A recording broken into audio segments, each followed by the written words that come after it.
Students, तो आज revision का 5वां दिन और जो मेंस एग्जाम में बैठेंगे उनके लिए, क्योंकि केवल 5 से 7 मिनट में आप वो फॉर्मूले, वो डिफरेंट टाइप के क्वेश्चनों का रिवीजन करेंगे। हम क्वेश्चन सोल्व नहीं करेंगे, हम केवल तरीके बताएंगे किस तरह क्वेश्चन सोल्व हो सकता है और बहुत ही कम समय में, क्योंकि अब कहीं ना कहीं कैलकुलेटिव मैथमेटिक्स हो सकता है और आपके लिए समय ज्यादा कंज्यूम कर सकता है। इसीलिए उसको बचाने के लिए आप ये चीज करें और मेंस में अच्छे मार्क्स के लिए बहुत ज्यादा रिकमेंडेड वीडियो आपके लिए।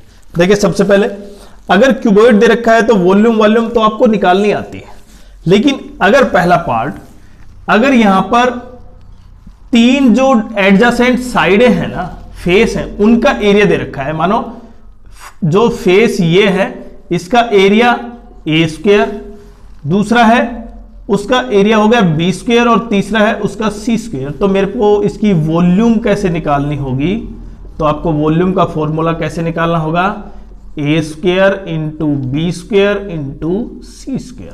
क्लियर? क्यूबॉइड की वॉल्यूम आ गई है, क्यूबॉइड की volume A square into B square into C square. और अगर आपको साइड निकालनी होगी तो फिर वो ऑटोमेटिक क्या हो जाएगा, अगर मुझे साइड निकालनी है ना, अगर साइड क्या, लेंथ, ब्रेथ और हाइट, तो देखिए दूसरा फॉर्मूला क्या है, अगर लेंथ, ब्रेथ और हाइट की वैल्यू दे रखी है ए, और मेरे पास अगर पहला कंडीशन ये है और दूसरी इसकी वैल्यू दे रखी है लेंथ का स्क्वायर, मतलब चारों जो 3 फेस हैं उसके स्क्वायर का सम, लेंथ स्क्वायर, ब्रेथ स्क्वायर और हाइट स्क्वायर। इसका मतलब ये हाइट नहीं है, ये फेस के एरिया है। इसको मैं लेंथ लिख सकता हूं, इसको मैं ब्रेथ लिख सकता हूं, ब्रेथ, और ये हो गया हाइट का स्क्वायर। तो रिप्रेजेंट होगी 3 एडजेसेंट साइड। जब इसका दे रखा है टोटल P, तो मुझे टोटल सरफेस एरिया कैसे निकाल सकता हूं मैं, डायरेक्ट आपको क्या करना है, केवल इसका स्क्वायर ए स्क्वायर माइनस P, आपको डायरेक्ट आंसर आ जाएगा। क्या करना है आपको, फिर से देखें समझे, ए स्क्वायर माइनस P, फिर डायरेक्ट आपके सामने आंसर। और तीसरा सबसे इंपॉर्टेंट क्वेश्चन कि यहां पर अगर क्या, कि यहां पर जो 4 दीवार है ना, एरिया ऑफ 4 वॉल किसके बराबर है, एरिया, सम ऑफ एरिया, मतलब दोनों का जोड़, sum of area of base and ceiling, मतलब इसका और इसका सम किसके बराबर है, 4 दीवार का। तो 4 दीवार का एक बार पहले बेसिक समझे, फिर direct formula 2 into L plus B into H, और मुझे हाइट निकालनी हो तब तरीका यूज करना आपको।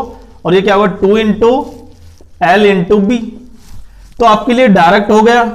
तो h की वैल्यू क्या होगी, l into B upon L plus B. तो डायरेक्ट जब आप फॉर्मूला यूज करेंगे, अगर 4 दीवारी का क्षेत्रफल दे रखा है, एरिया 4 वॉल किसके इक्वल है, area sum of area of roof and base, then find the height of the cuboid, तो हम ये फॉर्मूला लगाएंगे direct l into B upon L plus B. तो आप डायरेक्ट क्वेश्चन सोल्व कर देंगे। नेक्स्ट टाइप का देखते हैं का फॉर्मूला। पहले सिलेंडर को समझे आप, अगर एक सिलेंडर को मैंने पिघलाकर क्या बना दिया, दूसरा भी सिलेंडर बना दिया,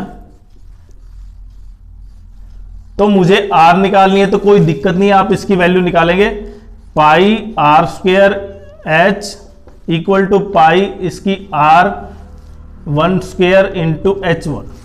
तो मुझे इसकी H या R निकालनी होगी या इसकी और HR निकालनी होगी, तो आप ये कैंसिल करके कर सकते हैं, इतना बड़ा कोई इश्यू नहीं है। लेकिन अगर ये जो एक वेल है, अब ये डिफरेंट टाइप का क्वेश्चन है, देखें, इसमें से जो मिट्टी निकालते हैं और उससे क्या डाल दिया हमने, इसके चारों तरफ डाल देते हैं ऐसे, तो इसकी जो सिलेंड्रिकल फॉर्म बनेगी इस टाइप की, उसकी हाइट क्या होगी वो निकालनी है।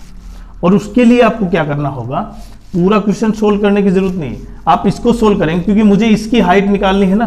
तो यहां पे क्या होगा, पाई, एक बार पहले फॉर्मूला लिखते हैं, R स्क्वायर किसको डिनोट कर रही है, इसकी R को, और H इसकी भी H, और यहां पर मुझे इसकी H2 निकालनी है और ये कितना चौड़ा रास्ता हो गया भाई, कम से कम x मीटर चौड़ा हो गया, ठीक है। इतनी चारों तरफ मैंने क्या लगाना है, इसकी मिट्टी लगानी। तो आप क्या करेंगे, पाई आर स्क्वेयर, मतलब मैं यहां पे लिख देता हूं pi h into R square minus R square, यही करूंगा मैं इसका वॉल्यूम, बड़े में से छोटा।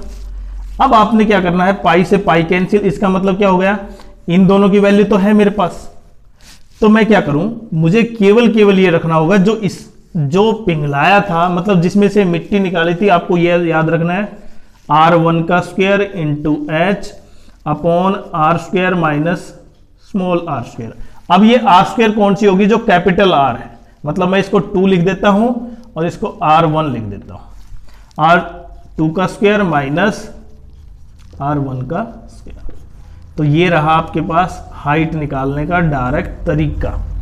मतलब अगर मिट्टी निकाली और उसी सिलेंडर के चारों तरफ लगाई कुएं के, तो उसकी हाइट क्या होगी, ये फॉर्मूले से। क्लियर।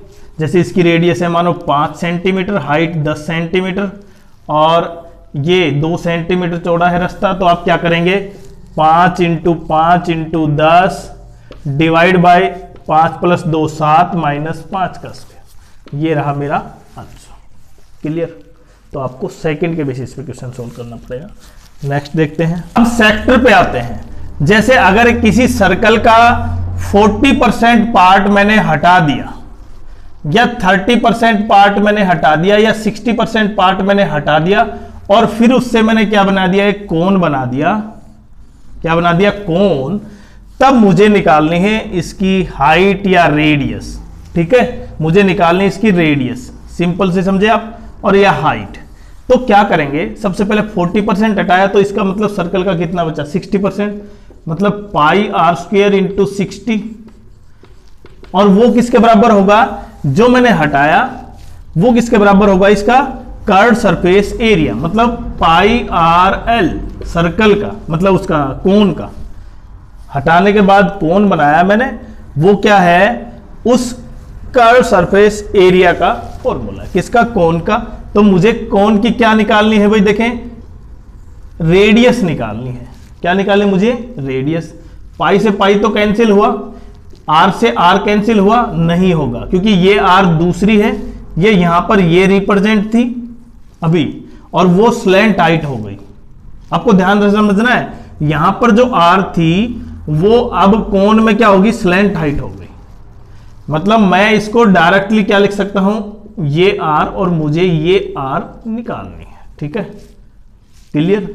अब आप ध्यान से समझे, आर स्क्वायर था तो एक आर से एक आर कैंसिल हुई, मतलब मेरे पास ऑलवेज क्या बचेगा, आर इंटू 60 अपॉन 100, ये मेरे पास क्या होगी, उसकी रेडियस हो जाएगी। क्लियर। तो आपके लिए फॉर्मूला क्या है।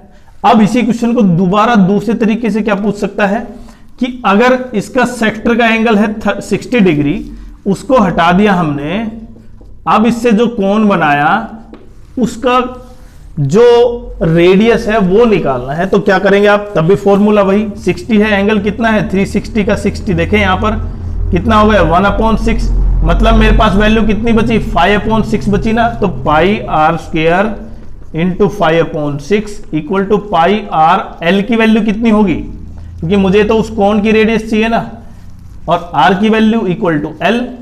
तो एक आर से एक आर कैंसिल, पाई से पाई कैंसिल, वही फॉर्मूला आपके पास आर इंटू 5/6, ये होगी मेरे पास रेडियस। तो शायद आपको क्लियर समझ में आया होगा, लेकिन अगर किसी के नहीं आया तो फिर से देख सकते हैं कि यहां पर जो कर्व सरफेस एरिया होगा वो क्या होता है, पाई आर एल। और सबसे इंपॉर्टेंट कि यहां पर जो पार्ट है ना टोटल, उसको हटाने के बाद कौन बनाया वो, और वो किसके बराबर है, जो सर्कल का एरिया था ना हटाने के बाद। सर्कल का एरिया क्या है, देखें पाई आर स्क्वायर, उसमें से 60% हटा देते हैं तो क्या हो जाता है 40%, 30%, 60%, ये वैल्यू जो भी है, मान लो 70% हटा दिया तो कितना बचा आपके पास 30%, कैंसिल करके आप आर की वैल्यू, क्योंकि एल भी क्या होगा ऑलवेज इक्वल टू आर, तो मुझे ये कैपिटल आर निकालनी है इस कोण की, तो ऑलवेज क्या होगी आर इंटू, मतलब डायरेक्ट कोई भी फॉर्मूला हो तो उस कोण की रेडियस क्या होगी, जो इसकी रेडियस है इनटू, अगर इसका जो एंगल है या परसेंट में है कुछ भी है उसी तरह से लिख दो। जैसे मानो इसका 60% तो बच गया 40%, ये वैल्यू आ गई। क्लियर? तो कुछ सेकंड में आपने आंसर सोल्व कर दिया। नेक्स्ट, स्फीयर को पिघलाकर आपने क्या बना दिया, स्फीयर बना दिया। पहला पॉइंट, जब देखें आप हेमिस्फीयर को पिघलाएंगे और स्फीयर बनाएंगे, और कितने स्फीयर बना दिए, मानो आपने 64 स्फीयर बना दिया, ठीक है। तो इस स्फीयर की रेडियस क्या होगी, इस टाइप के क्वेश्चन आप कैसे सोल्व करेंगे। तो देखिए इसकी वॉल्यूम, पहले तो फॉर्मूला यूज करते हैं, फिर उसके बाद डायरेक्ट फॉर्मूला निकालते हैं। ये होगी इसकी r क्यूब, ठीक है। इसको स्मॉल r से लिख लेता हूं, इसको कैपिटल R से, r क्यूब, और इसकी वैल्यू क्या होगी 4/3 पाई r क्यूब इंटू कितने हैं 64। तो देखिए ध्यान से, 3 से 3 कटेगा, 2 से 2 कटेगा, कैंसिल हो जाएंगे मेरे पास पाई से पाई, इसका मतलब r क्यूब अपॉन 64 का क्या हो जाएगा, क्यूब रूट हो जाएगा। तो आपको अब इससे क्या फॉर्मूला बना कि जब भी क्यूबॉइड से नहीं, स्फीयर, हेमिस्फीयर से स्फीयर बनाए और कितने बनाए, उसकी रेडियस कितनी होगी, इसकी r/4, मतलब उसकी 1/4 होगी, इसकी 1/4। क्लियर?